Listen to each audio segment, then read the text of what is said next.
BJP उम्मीदवार प्रताप पाटिल चिखलीकर की अहलिया ने वाजेगांव में मुस्लिम खवातीन से मुलाकातें की।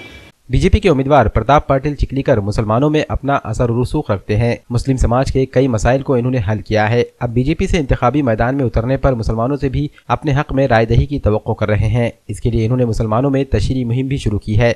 वाजेगांव में प्रताप पाटिल चिखलीकर की अहलिया प्रतिभाताई पाटिल ने पैदल दौरा किया। इन्होंने घर घर जाकर मुस्लिम खवातीन से मुलाकातें की। इन्होंने नांदेड़ की तरक्की के लिए प्रताप पाटिल चिखलीकर को कामयाब बनाने की अपील की।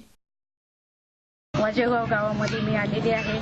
चिखलीकर साहेब बीजेपी आणि शिवसेनेकडून उभे आहेत, त्याच्यामुळे प्रचारार्थ आलेली आहे मी आणि इथे खूप प्रतिसाद साहेबांना आहे। सांगायचं म्हणजे की प्रत्येक गावामध्ये वाटते की आज इथं 70% म्हणतायत, तिथं 80% म्हणतायत, कुठं 90% म्हणतायत। एक गावामध्ये कमी, एका गावामध्ये जास्त असं नाही आहे। आपण 70%च्या वरच प्रत्येक गावामध्ये आहे।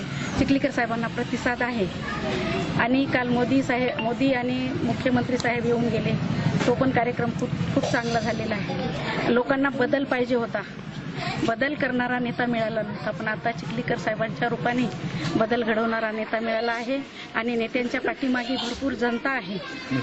मुस्लिम समाज, इतर बाकी समाज सुद्धा चिखलीकर साहेबांच्या मागे आहे।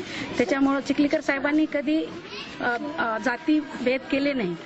आज आमचे कंधारच्या उपनगर अध्यक्षपदी मुस्लिमचाच आहे आणि लोह्याला सुद्धा 4 नगरसेवक आपले मुस्लिमचे आहेत आणि गटनेता पण मुस्लिमचाच आहे।